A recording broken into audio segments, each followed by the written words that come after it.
اعوذ باللہ من الشیطان الرجیم بسم اللہ الرحمن الرحیم۔ سورہ آل عمران ایک اور طویل مدنی صورت، اور نبی اکرم صلی اللہ علیہ وسلم کی وہ حدیث پہلے آ چکی کہ سورۃ البقرہ اور سورہ آل عمران الزہراوین، حدیث میں الفاظ ہیں، دو روشن صورتیں ہیں۔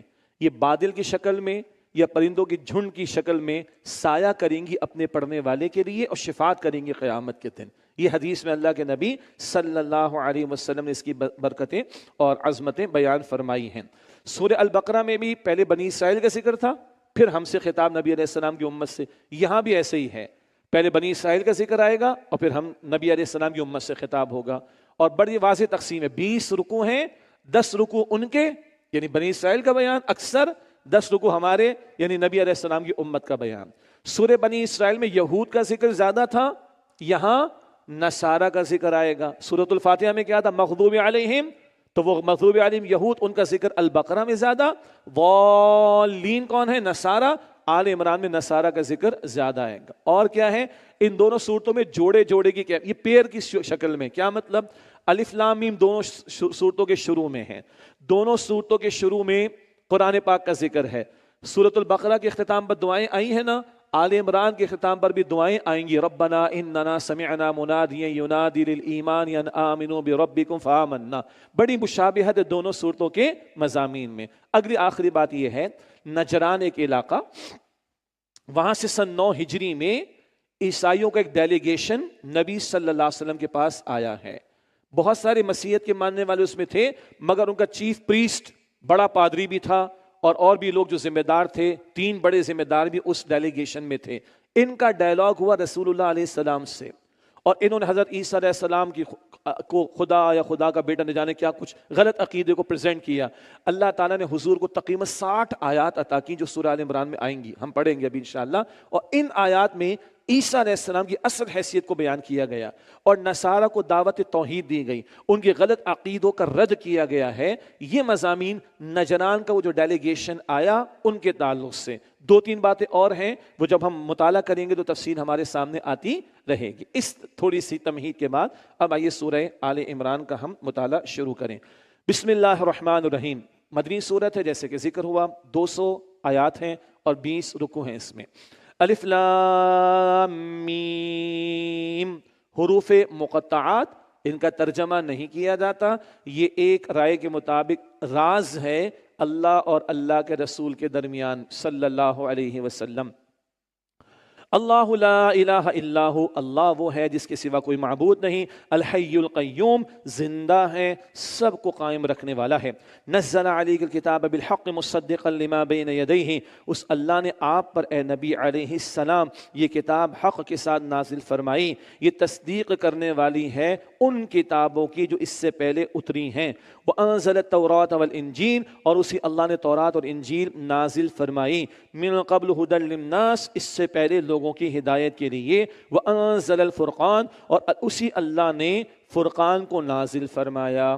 ایک مراد فرقان قرآن کے لیے، حق و باطل میں فرق کر دینے والا کلام، ایک مراد یہ ہے۔ ان الذین کفروا بآیات اللہ، بے شک جن لوگوں نے اللہ کی آیات کا انکار کیا، لہم عذاب شدید، ان کے لیے شدید عذاب ہے۔ واللہ عزیز ذو انتقام، اور اللہ بہت غالب انتقام لینے والا ہے۔ ان اللہ لا یخفی علیہ شیء فی الارض ولا فی السماء، بے شک اللہ وہ ہے کہ کوئی شے اس سے پوشیدہ نہیں رہتی، نہ زمین میں اور نہ ہی آسمان میں۔ هو الذی یصورکم فی الارحام کیف یشاء، وہی اللہ جو ماؤں کے رحموں میں تمہاری صورتیں بناتا ہے جس طرح وہ چاہتا ہے۔ لا الہ الا هو العزیز الحکیم، اس کے سوا کوئی معبود نہیں، بہت غالب بڑی حکمت والا ہے۔ ماں کے بطن میں بچے کی تخلیق اور پرورش کا عمل، یہ بات تفصیل سے تو آئے گی سورۃ المؤمنون میں بھی اور سورۃ الانبیاء میں بھی اور چند دیگر اور مقامات پر بھی، مگر یہاں یہ خاص ہے عیسیٰ علیہ السلام کے تعلق سے۔ عیسیٰ علیہ السلام بغیر والد پیدا ہوئے معجزانہ طور پر، مگر ان کو بھی پیدا کرنے والا کون؟ اللہ۔ ماؤں کے رحم میں بچے یا بچی کی تخلیق و پرورش کون کرتا ہے؟ اللہ۔ تو عیسیٰ علیہ السلام کو بھی پیدا کرنے والا کون؟ اللہ۔ یہ گراؤنڈ تیار ہو رہا ہے کس چیز کے لیے؟ وہ جو ڈائلاگ ہے کس سے؟ نجران کے وفد کے لوگوں سے، ڈیلیگیشن کے لوگوں سے جو ڈائلاگ ہے، یہ اس کا گراؤنڈ تیار ہو رہا ہے۔ کیوں؟ وہ عیسیٰ علیہ السلام کے بارے میں غلط عقائد رکھتے ہیں، اللہ کا یہ کلام ان کے عقائد کی اصلاح کا معاملہ پیش کر کے صحیح دعوت توحید رکھتا ہے۔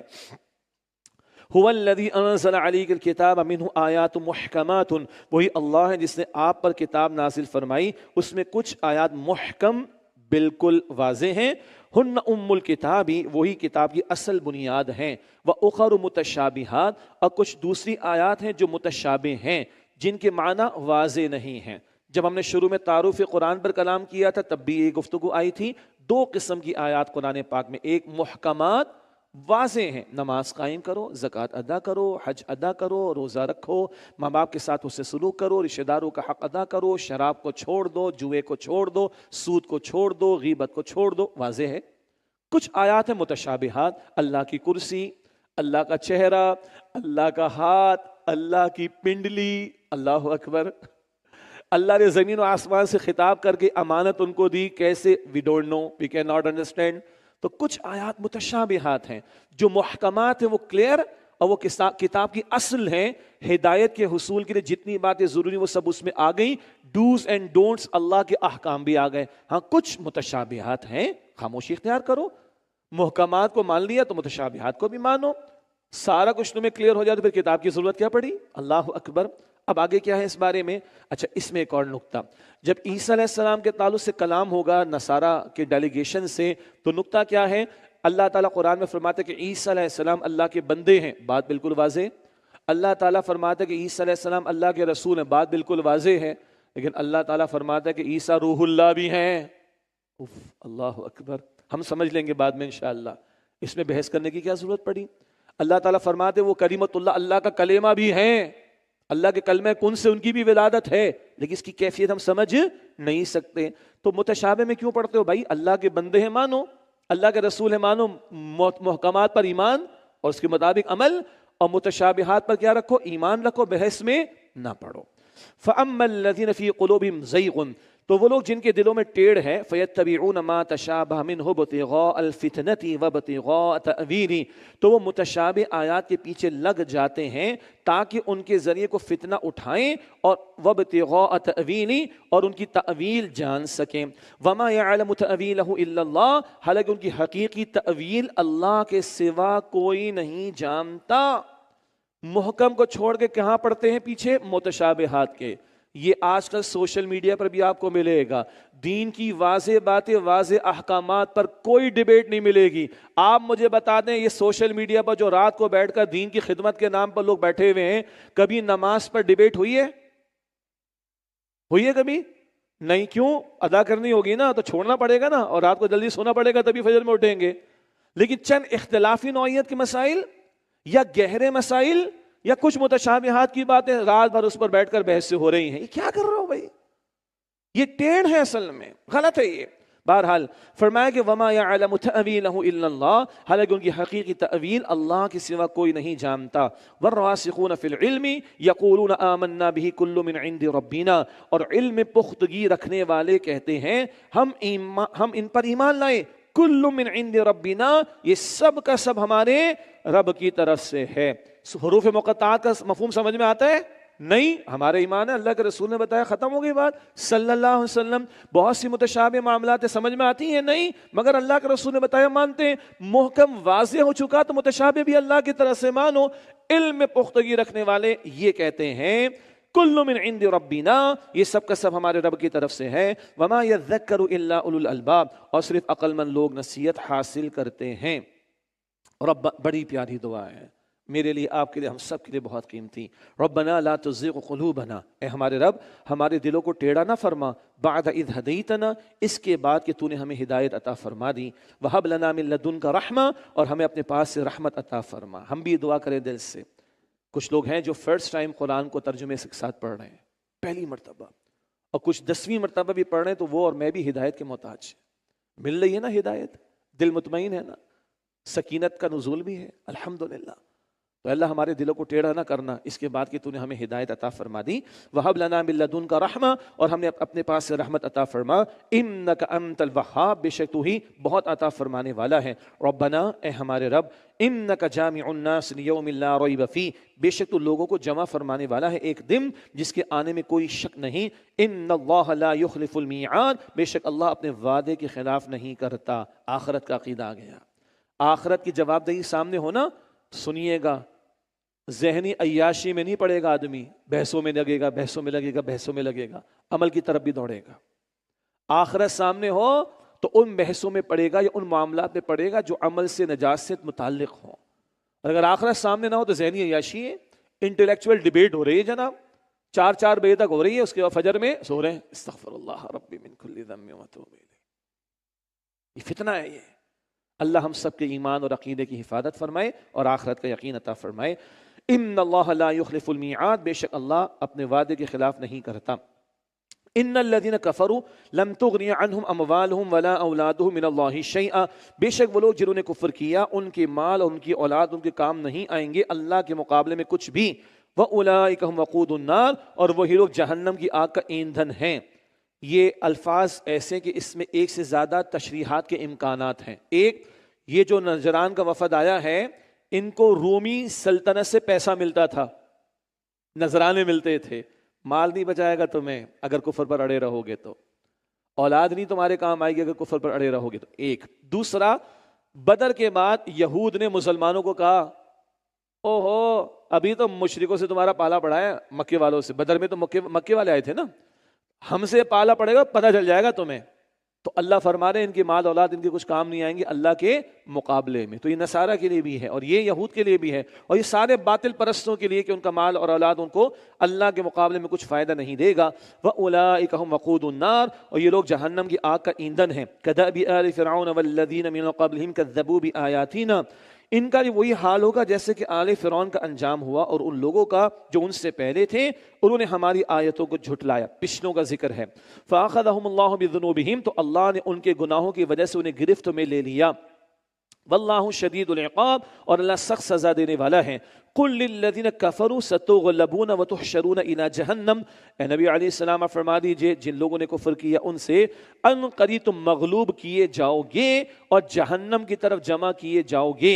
وبئس المہاد، اور بہت بری جگہ ہے۔ اگلی آیت میں بدر کا بیان ہے، غزوہ بدر پر تفصیلی بیان سورہ انفال میں آئے گا انشاءاللہ۔ غزوہ بدر پر تفصیلی بیان سورہ انفال میں، یہاں اس کا ایک اشارہ، قد کانت لکم آیۃ فی فئتین التقطا، یقیناً تمہارے لیے عبرت کی نشانی ہے، فی فئتین التقطا، دو جماعتوں میں جو بدر میں آپس میں مد مقابل ہوئیں۔ فئۃ تقاتل فی سبیل اللہ، ایک جماعت اللہ کی راہ میں قتال کر رہی تھی مسلمان، وَأُخْرَىٰ کَافِرَةٌ، اور دوسری جماعت کافر تھی، مراد وہ طاغوت کے راستے میں لڑ رہی تھی، کافر طاغوت کے لیے لڑ رہے تھے۔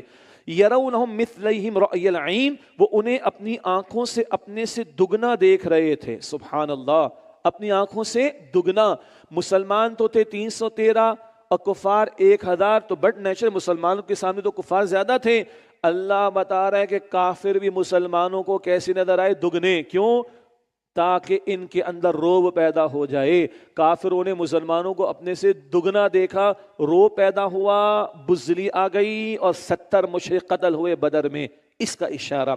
واللہ یؤید بنصرہ من یشاء، اور اللہ اپنی نصرت سے جس کی چاہتا ہے تائید فرماتا ہے۔ ان فی ذلک لعبرۃ لأولی الابصار، یقیناً اس معرکے میں عبرت کا سامان ہے بصیرت رکھنے والوں کے لیے، غور و فکر کرنے والوں کے لیے۔ دنیاوی محبتوں اور مرغوبات نفس کا بیان، جن کی محبت میں ڈوب کر بندے اللہ کے دین سے فرار اختیار کرتے ہیں یا دین کی طرف سے پس پشت ڈالنے کی روش اختیار کرتے ہیں۔ زُیِّنَ لِلنَّاسِ حُبُّ الشَّهَوَاتِ مِنَ النِّسَاءِ وَالْبَنِينَ وَالْقَنَاطِرِ الْمُقَنطَرَةِ مِنَ الذَّهَبِ وَالْفِضَّةِ وَالْخَيْلِ الْمُسَوَّمَةِ وَالْأَنْعَامِ وَالْحَرْثِ، لوگوں کے لیے نفسانی خواہشات کی محبت خوشنما بنا دی گئی ہے، جیسے عورتیں، اور بیٹے اور سونے اور چاندی کے جمع کیے ہوئے خزانے اور عمدہ نشان زدہ عمدہ گھوڑے اور مویشی اور کھیتی، ان کی محبت ہے لوگوں میں۔ اچھا، گھر گھر ہستی کا معاملہ چلانے اور دنیا کے معاملات کو چلانے کے لیے چیزیں ضروری ہیں۔ نکاح بھی بندہ کرے گا، بچے بھی ہوں گے، کھیتی بھی، فصل بھی اگائے گا، انڈسٹری بھی چلائے گا، کاروبار بھی کرے گا، نو ایشو۔ یہ نہ ہو تو دنیا کا نظام نہیں چل سکتا، لیکن یہ ضرورت ہے مقصود نہ بنانا، یہ ہے اہم بات۔ ذالک متاع الحیات الدنیا، یہ دنیاوی زندگی کا تھوڑا سا سامان ہے۔ واللہ عندہ حسن المآب، اور حسن انجام تو اللہ ہی کے پاس ہے۔ ان سب چیزوں کی محبت بجا نکاح کی تعلیم میں دین نے دی ہے، بچوں کی کفالت بھی بندے نے کرنی دین کا تقاضا ہے، رزق حلال کمانا حلال بھی ہے، یعنی رزق حلال کمانا ایک فرض بھی ہے، سب ٹھیک، مگر ان چیزوں کی محبت میں ڈوب کر اللہ کے احکامات کو نہ توڑنا، ان کی محبت میں ڈوب کر دین کو پس پش نہ ڈالنا، یہ ہے جو سمجھنے کی ضرورت ہے۔ فرمایا واللہ عندہ حسن المآب، اور حسن انجام تو اللہ ہی کے پاس ہے۔ قل اونبئکم بخیر من ذالکم، آپ فرمائیے کیا میں تمہیں وہ چیز بتاؤں جو اس سے بہتر ہے؟ للذین اتقوا عند ربہم جنات، ان لوگوں کے لیے جنہوں نے تقوی اختیار کیا، پرہیزگاری، گناہوں سے بچتے رہے، ان کے رب کے پاس ایسے باغات ہیں تجری من تحتها الانہار خالدین فیہا، جن کے نیچے نہریں بہتی ہیں، وہ اس میں ہمیشہ رہنے والے ہیں۔ وازواج مطہرۃ، اور ان کے لیے وہاں پاکیزہ بیویاں ہیں۔ ورضوان من اللہ، اور اللہ کی طرف سے خوشنودی رضا ہے۔ واللہ بصیر بالعباد، اور اللہ بندوں کو خوب دیکھنے والا ہے۔ اللہ کی رضا ہے، اللہ ہم سب کو اپنی رضا بھی عطا فرمائے۔ And last but not the least, Allah حجاب کو ہٹا کر اپنا دیدار بندوں کو کرائے گا جنت میں، اللہ ہم سب کو عطا فرمائے۔ اور جس کو اس کی فکر لگ جائے نا بھائی، تو دنیا تو قید خانہ ہے، وہ جان چھڑانے چاہتا ہے یہاں سے۔ جس کو اللہ سے ملاقات کی لذت کا اندازہ ہو جائے، شوق پیدا ہو جائے، تو دنیا کیا ہے پھر؟ قید خانہ ہے، چھوڑنے کو تیار ہو جائے گا، مرنے کو تیار ہو جائے گا۔ اللہ ہمیں یقین عطا فرمائے۔ کون ہے جنت والے؟ فرمایا الذین یقولون، وہ پرہیزگار بندے جو دعا کرتے ہیں، ربنا اننا آمنا فاغفر لنا ذنوبنا وقنا عذاب النار، اے ہمارے رب بے شک ہم ایمان لائے، بس ہمارے لیے ہمارے گناہوں کو معاف فرما دے اور ہمیں آگ کے عذاب سے بچا لے۔ یہ دعا بھی کرتے ہیں اور دوا بھی کرتے ہیں۔ دوا کا مطلب اعمال بھی انجام دیتے ہیں۔ جنت والوں کی صفات کا ذکر آ رہا ہے، الصابرین والصادقین والقانتین والمنفقین والمستغفرین بالاسحار، وہ صبر کرنے والے ہیں اور سچے ہیں، زبان کے بھی سچے، کردار کے بھی سچے، اور عبادت میں عاجزی کرنے والے ہیں، صرف عبادت نہیں، عاجزی کے ساتھ عبادت انجام دیتے ہیں، اور اللہ کی راہ میں خرچ کرنے والے ہیں۔ انفاق پر تفصیلات آ گئیں البقرہ کے رکوع نمبر 36-37 میں۔ والمستغفرین بالاسحار، اور سحر کے اوقات میں گناہوں کی معافی مانگنے والے ہیں۔ یہ کون سا وقت ہوتا ہے؟ سحری کا۔ اللہ اپنی شان کے مطابق پہلے آسمان پر نزول فرماتا ہے اور اللہ مانگتا ہے، اللہ بلکہ سوال کرتا ہے، اللہ اعلان کرتا ہے، اللہ انوائٹ کرتا ہے کوئی مانگنے والا کہ میں عطا کر دوں، سوال کرنے والا کہ سوال پورا کر دوں، شفا مانگنے والا کہ شفا دے دوں، بخشش مانگنے والا کہ میں بخش دوں۔ اللہ انویٹیشن دیتا ہے تہجد کے وقت، رات کے آخری حصے میں اپنی شان کے مطابق اللہ اس وقت کو بھی مجھے اور آپ کو قیمتی بنانے اور مانگنے والا بننے کی توفیق عطا فرمائے۔ شہید اللہ انہ لا الہ الا ہو، اللہ نے گواہی دی کہ بے شک اس کے سوا کوئی معبود نہیں، والملائکۃ واولو العلم قائما بالقسط، اور یہی گواہی دی فرشتوں نے اور اہل علم نے بھی، وہ اللہ عدل قائم فرمانے والا ہے۔ اللہ کی بہت بڑی شان، وہ عدل قائم فرمانے والا ہے۔ آگے آیت نمبر 21 میں ایمان والوں کی شان آئے گی، وہ قسط کا، عدل کا حکم دینے والے ہوتے ہیں۔ فرمایا کہ قائما بالقسط، وہ اللہ عدل قائم فرمانے والا ہے۔ لا الہ الا هو العزیز الحکیم، اس اللہ کے سوا کوئی معبود نہیں، بہت غالب ہے، وہ حکمت والا ہے۔ ان الدین عند اللہ الاسلام، بے شک دین جو پسندیدہ ہے وہ اللہ کے نزدیک صرف اسلام ہے۔ دین کا بہتر ترجمہ ہے نظام، انگلش میں system. Islam is not just a religion, Islam is دین، کمپلیٹ گوڈ آف لائف۔ البقرہ 208 پورے کے پورے اسلام میں داخل ہو جاؤ، کچھ تفصیل وہاں آئی، انفرادی زندگی سے لے کے اجتماعی معاملات میں، گھر ہو، مارکیٹ ہو، عدالت ہو، پارلیمنٹ ہو، اللہ کو بڑا مان کر اس کے سامنے سرنڈر کرو. 24/7 24 گھنٹے معبود، 24 گھنٹے اس کی عبادت. یہ ہے سسٹم، نظام. ان الدین عند اللہ الاسلام. بے شک دین جو اللہ کے ہاں پسندیدہ ہے وہ صرف اسلام ہے، کوئی اور ازم، کوئی اور سسٹم اللہ کے ہاں ایکسیپٹیبل نہیں. آیت نمبر 85 میں پڑھیں گے اسی سورہ آل عمران میں 85 میں، وَمَن يَبْتَغِ غَيْرَ الْإِسْلَامِ دِينًا فَلَن يُقْبَلَ مِنْهُ.